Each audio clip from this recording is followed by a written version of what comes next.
Good evening and welcome to the August 20th Revere School Committee meeting. Please rise to salute the flag.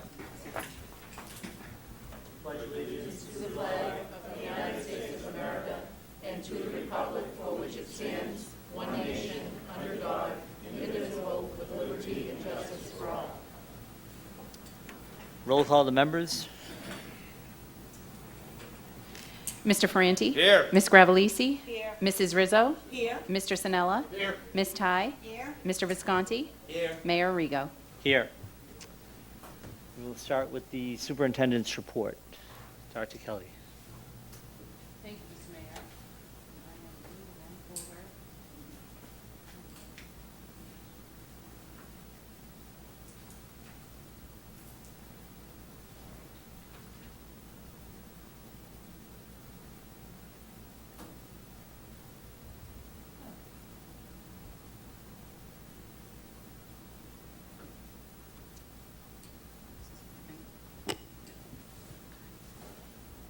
Thank you, Mr. Mayor.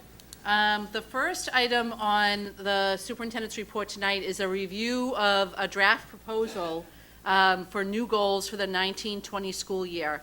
And the committee will recall, but I'll remind the folks at home, that we developed a district improvement plan in 2015 that was to carry us for 5 years, and we are now entering the 5th year of that plan. So the initial information, like our mission and vision and theory of action, have not changed over the 5 years. We, at that time, had done focus groups with parents and teachers and students to identify what the district goals should be. And using cross-representation of the feedback that they gave us, we came up with the 3 strategic objectives of building community, teaching all students, and assessment of and assessment for student learning. We broke down those 3 larger categories into strategic initiatives that we've been working on over the last 4 years and will continue to work on this year. And the graphic that you see now represents where we think our progress is. So in the orangish colored boxes, those are things that we feel like we've done and moved through and have completed. Those items in yellow are works in progress and things that we will continue to work on in this 5th year of the plan. And the items in green are also things that we're going to work on in this 5th year, but with stronger emphasis than the things that you see in yellow. So we've actually built a specific goal around each of the 4 items that you see in green. And we'll be sharing this with the committee for their feedback, but I want to make sure the public had a chance to see it. We're going to be working with our administrative team tomorrow to try to refine the goals. And then looking for input from others so that at the end of this school year, we can actually measure where we think we are along the lines of our strategic outcomes, which have also remained the same over the full length of the plan. So our first big objective this year comes under the theme of building community. And we want to work with the larger Revere community on projects and city initiatives that impact students and families. And that was one of the strategic objectives that we had identified 4 years ago now. The progress benchmarks we're looking at are to engage parents, community members, and students in proportions representative of our student population in the planning for the new Revere High School. And I'll be talking more about that in a little bit later in the session. We also want to increase equity and access by creating opportunities for all parents to engage with the school department and schools. We want to increase the number of relationships between schools and local businesses.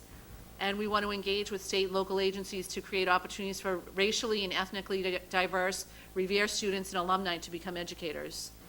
The specific benchmarks, or the early indicators of benchmark that we're looking at for this goal, are identified here. The first one, we want to have at least 1 parent and at least 5 community members named to the Revere High School Building Committee.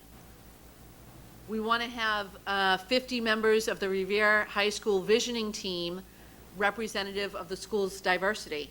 And again, the visioning team is something that I'm going to be talking about in a few minutes in the next presentation on the new Revere High School.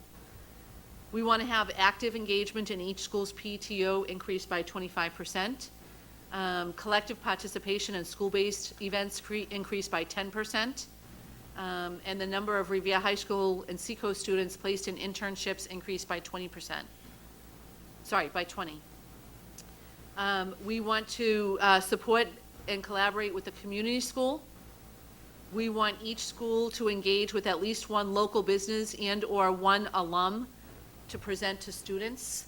So we want to help students better understand the resources that are in the community and also hear from other kids who graduated from Revere schools on what their future prospects might be. We want to identify up to 100 education candidates throughout the community and throughout the schools. And in that regard, we're talking about kids as young as 5th or 6th grade who might be thinking about becoming a teacher, and start engaging them and helping them along that path so that more of our own kids can complete educator preparation programs and hopefully come back and teach in our schools in the years to come. We want to identify at least one candidate for the Influence 100 program with the Department of Education. We spoke about that last month, and we've actually identified Dr. Percy Napier, who's going to be doing that work with the department. And we want to collaborate with Salem State and the 5-district partnership to seek a leadership training program grant. And we've started that paperwork through the Bar Foundation and should know more about that in the coming months. Our second strategic initiative is to increase opportunities for students to have voice and choice in their academic program. And this is something that we have been working on a lot over the last couple of years, but we want to work on it with emphasis this year. We want to provide students with opportunities to decide how they will demonstrate their knowledge of new material. We want to expand ideas around intervention to include extension and exploration to meet the needs of all students and not focus exclusively on kids who have learning gaps that need to be filled, but also think about how we can extend learning for kids who are excelled or are doing well in their studies. And we want to create opportunities for more elective programming at all grade spans. We've actually already done some work on this goal, as the committee will recognize from some of the approvals that they've made in the last couple of months.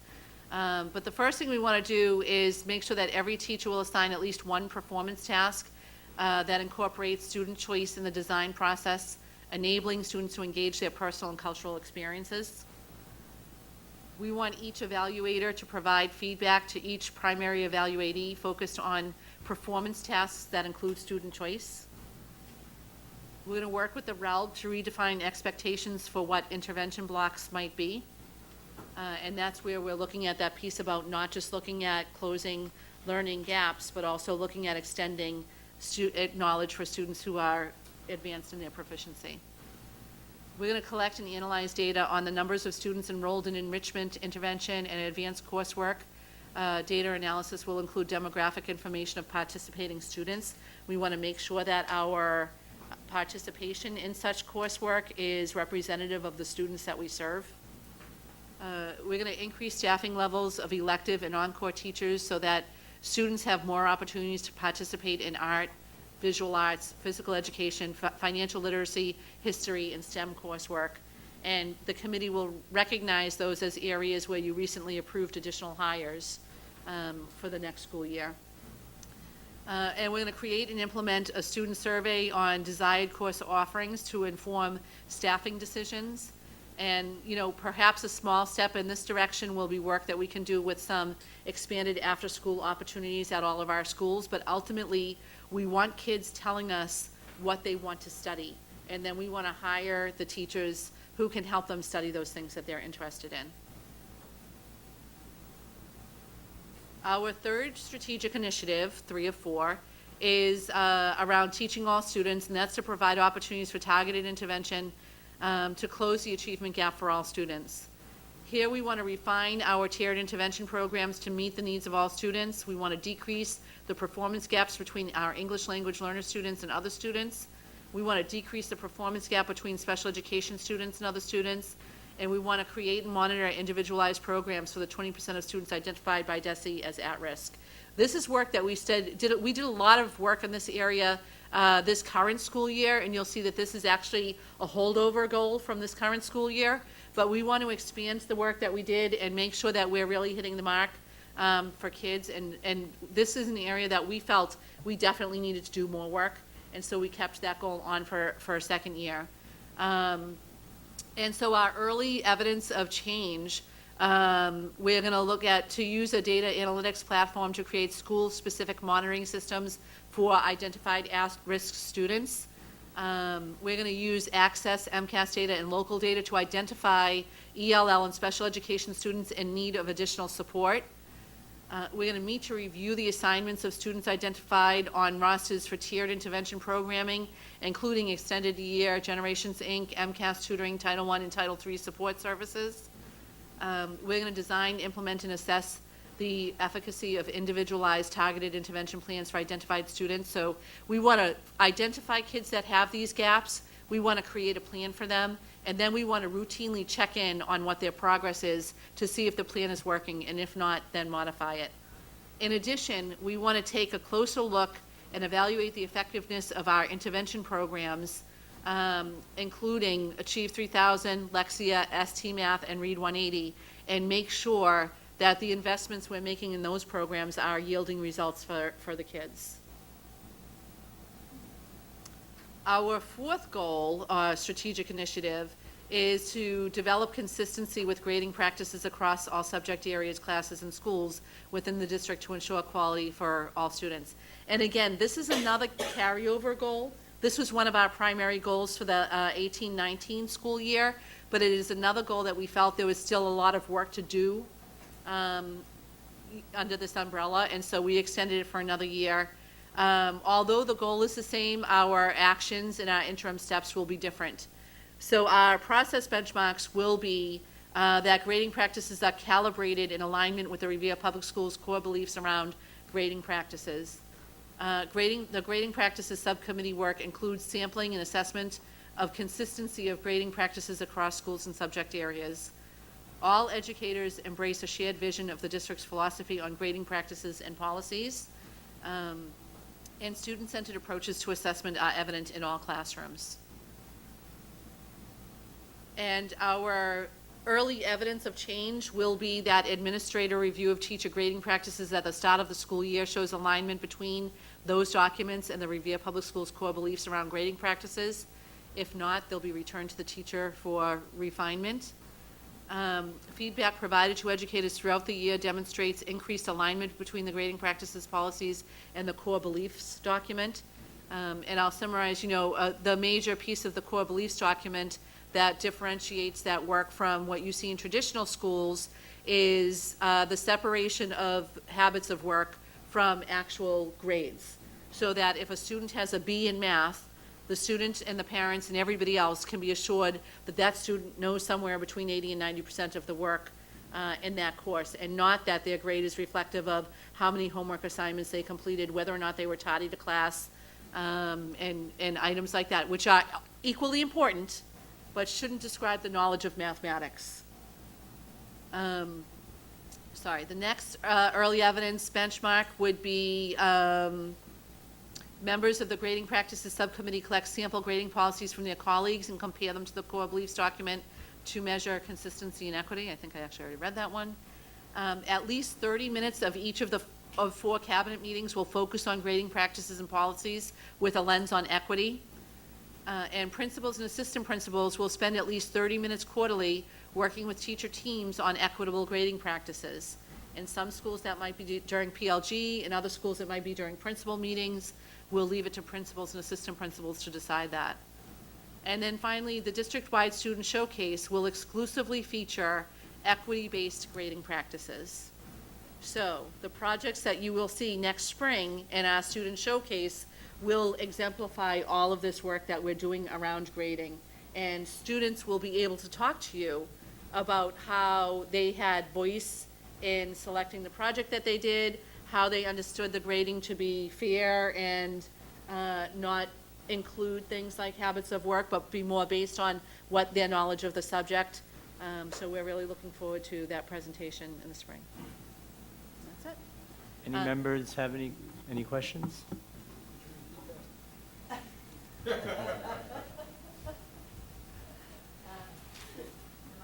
Ms. Chai. When you talk about, is that on?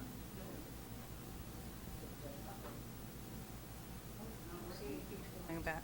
Oh, okay. Okay, now it's on. We both forgot. When you talk about equitable and fair, I worry about what, although you've talked about it many times before, worry a little bit about people out there listening and questioning, what do you mean by equity? What do you mean by fairness? And does that mean that we have been unfair? And that we're now going to reform and be more fair and so forth. So could you just go into that a little bit about examples of what would not be equitable in the grading policy and would not be in line with our core beliefs? Sure. And as I mentioned, this is work that we've been doing for 4 years now. I think it is an area of growth for our district and probably all districts, not only in the state, but across the country. And an example that I've given to you before that I think really demonstrates equitableness in grading is, a student can have one math teacher who counts quizzes and participation in class as 50% of the grade, and tests as 50% of the grade. Or they could have a different math teacher who counts quizzes and participation in class as 30% of the grade and tests as 70% of the grade. Already there's inequity. And because kids can't determine which math teacher they're going to have, they're not necessarily being treated the same. And that alone is a problem, right? The fact that teachers have vastly different grading policies from each other is a problem. Some teachers will use grading as a punitive measure. So if a kid is fresh in class, they'll subtract a few points from their average. Well, if that happens a few times, and I'm not saying it's okay to be fresh in class, it certainly isn't. But when we tell a parent that a child has a B in math, it should mean a B. It shouldn't mean that they had a bunch of points taken off because they were fresh a few times, or that they didn't pass in homework assignments on time, or things like that. Those are important things for parents to know, but they should be reported separately from what we're trying to describe as what a child knows about math or science or history or whatever the subject is. Those should be two different things that are equally important and addressed by parents and teachers and administrators, but not conflated so that when we say a kid has a C, you think, well, geez, they don't know much about U.S. history, I guess. That might not be the case at all. And so in those ways, traditional grading practices tend to be unfair because they don't tell the child or the parent where there needs to be improvement. And so those are things that we want to improve upon, is making sure that it doesn't matter if you have Miss Ty or Mr. Sinella. The understanding of what your grade is in those two classes means the same thing because it represents the same thing. I guess one more example I'd give of inequity, and we have seen this across the district. We've addressed it with teachers when we have seen it, but we have seen scenarios where a teacher will put in their grading policy, and I have to say our teachers are really great about publishing their grading policies at the beginning of the year and making sure that kids and parents know them. It's just the vast difference in those grading policies that creates an inequity. But we have had situations where a teacher says, for example, test grades are 50% of your grade. And for whatever reason, there ends up being only one test in that marking period. So now 50% of that kid's grade is based on how they did one day on one assessment on one piece of the work that they've done over 10 weeks.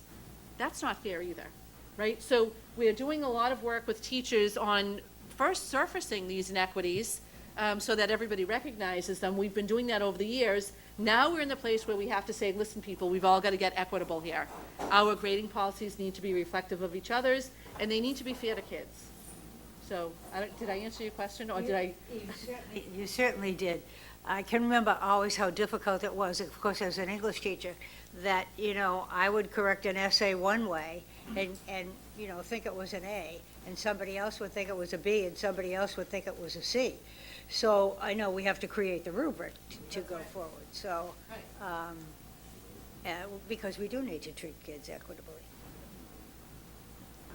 Thank you, Ms. Ty. Any other members?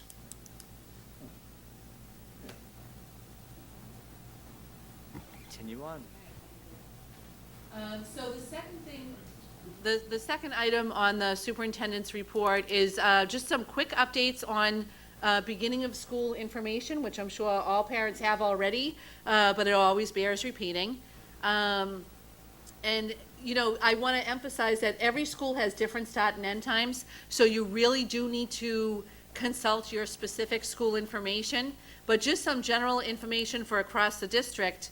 The first day of school for grades 1 through 12 is Tuesday, August 27th. For our little people, early childhood and kindergarten students, they're not going to start until the Wednesday after Labor Day. That's Wednesday, September 4th.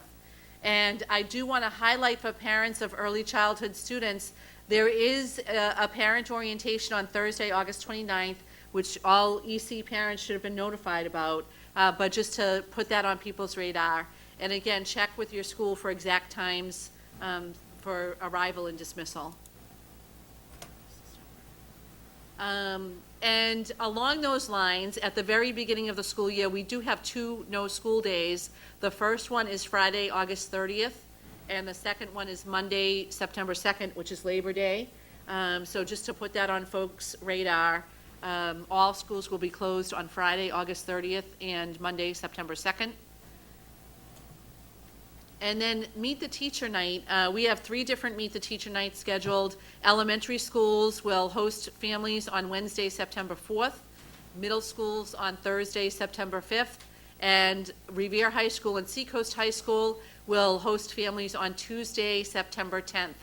And again, check with your school for exact times because they do vary with student dismissal times. So keep an eye on that. And if you have any specific questions about what's happening at your child's school, please do reach out. I know that all of the welcome letters have gone out at this point, so you should have received the bulk of information from principals already, but don't hesitate to contact them if you do have a question or a concern. And we will try to get that squared away before school starts in just 1 week from today.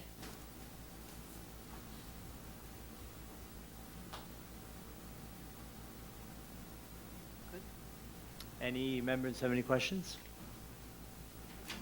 Okay. And the last thing that I wanted to share tonight is some information on the new Revere High School and that process. I wanted to give an update. I'm going to give updates like this every month just so that everybody can stay aware of what's going on and what paperwork we've completed and where we are in the process. So with Revere High School, we have to identify our building committee and finalize that by August 30th. The committee worked on that tonight, and I'll be reaching out to a couple of folks to confirm their membership and then submitting this form to the MSBA. And I do want to share with people, you know, a lot of people think that it's a big deal to be on the building committee, but that's not actually the body that makes decisions about what the school is going to be and what it's going to look like. We've coined that team the visioning team, and I'm going to be reaching out to parents and also asking the Revere Journal and our local newspapers to help get the word out that we are looking for parents, community members, teachers, students, anybody who wants to be part of our visioning team. And the visioning team, we anticipate having roughly 50 members of that team, so there's a lot of spots available to anybody who's interested. If we do end up having too many people interested, then we'll look to make sure that the team is representative of the students we serve and representative of the different areas of the city and the different grade spans that we will service at this high school. But this is the team that's going to decide what programs should be included, such as should we have a biotechnology program for our students, or should we have a culinary arts program or a hospitality services program?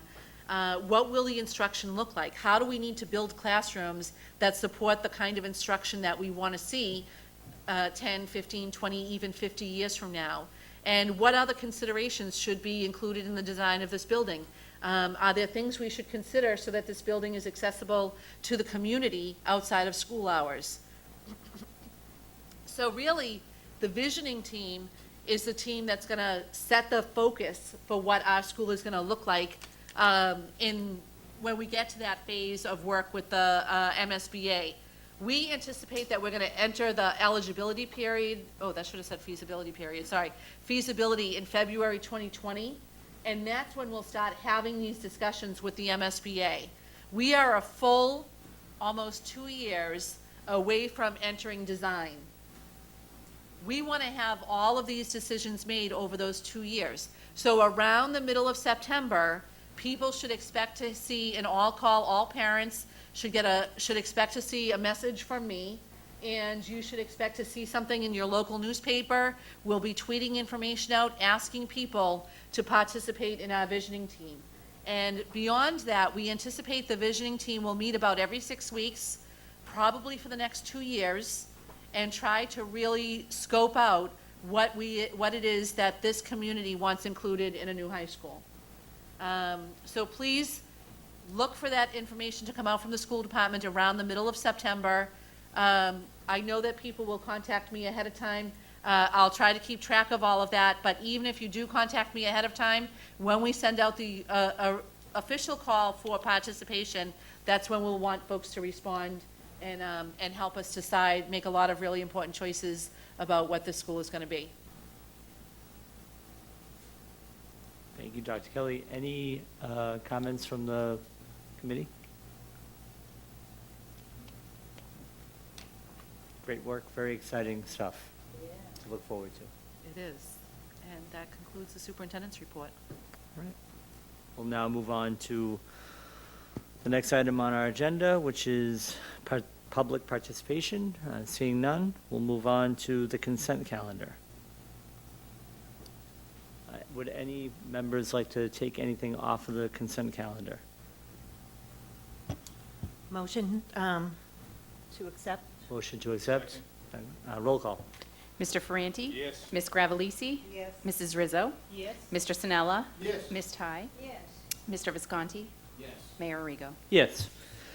We'll move on to the report of subcommittees. Mrs. Rizzo. Thank you, Mayor.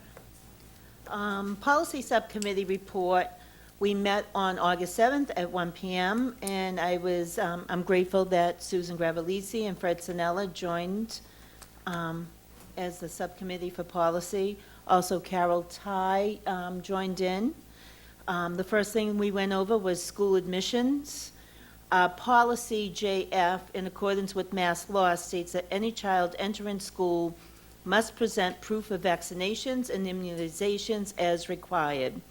We acknowledge and respect that every child has a right to a public education, but we also need to protect our school community. We are recommending that a motion be made stating that the superintendent's office communicate with our school nurses and their professional knowledge to implement a 30-day timeline for the entrance, and all info and timelines shall be shared with the departments necessary, such as principals, the PIC Center, city nurses. So moved. Second. Roll call. Mr. Ferranti? Yes. Ms. Gravellisi? Yes. Mrs. Rizzo?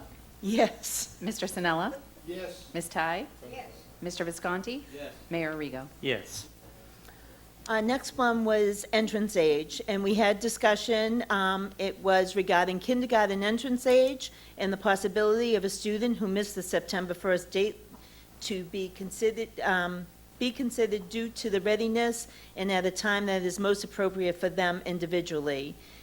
It is the recommendation of this subcommittee not to explore the changes at this time. Second. Roll call. Mr. Ferranti? Yes. Ms. Gravellisi? Yes. Mrs. Rizzo? Yes? Mr. Sinella? Yes. Ms. Ty? Yes. Mr. Visconti? Yes. Mayor Arrigo? Yes. And number 3, we discussed the student handbooks. They were reviewed. It is our recommendation that the handbooks be accepted with all grammar and changes requested. So moved. Second. Roll call. Mr. Ferranti? Yes. Ms. Gravellisi? Yes. Mrs. Rizzo? Yes? Mr. Sinella? Yes. Ms. Ty? Yes. Mr. Visconti? Yes. Mayor Arrigo? Yes. And that would be the end of the policy report. Thank you, Mrs. Rizzo. Any old business? None? Any new business? Mr. Mayor, Mr. Visconti.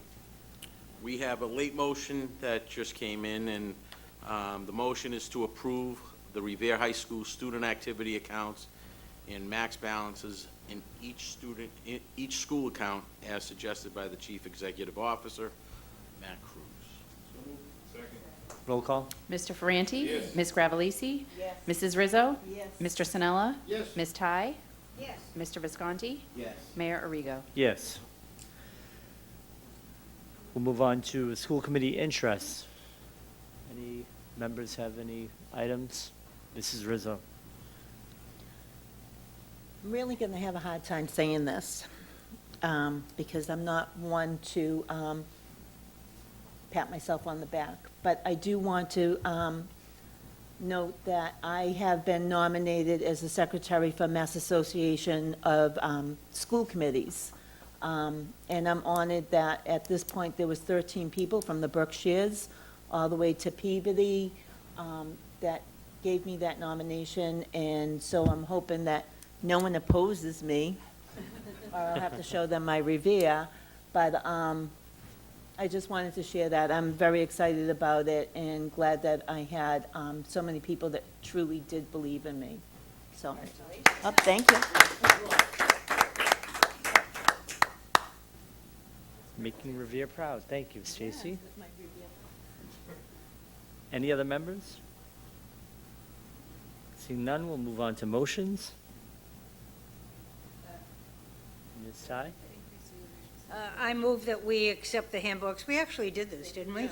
Yeah, Okay. so, And I don't know that you need to vote on Yeah. the second one. Okay. I move that we increase the daily rate for substitutes as recommended by the superintendent to comply with the minimum wage law that has been voted in by the Okay. state. Roll call? Mr. Ferranti? Ms. Gravellisi? Mrs. Rizzo? Yes. Mr. Sinella? Yes. Ms. Ty? Yes. Mr. Visconti? Yes. Mayor Arrigo? Yes.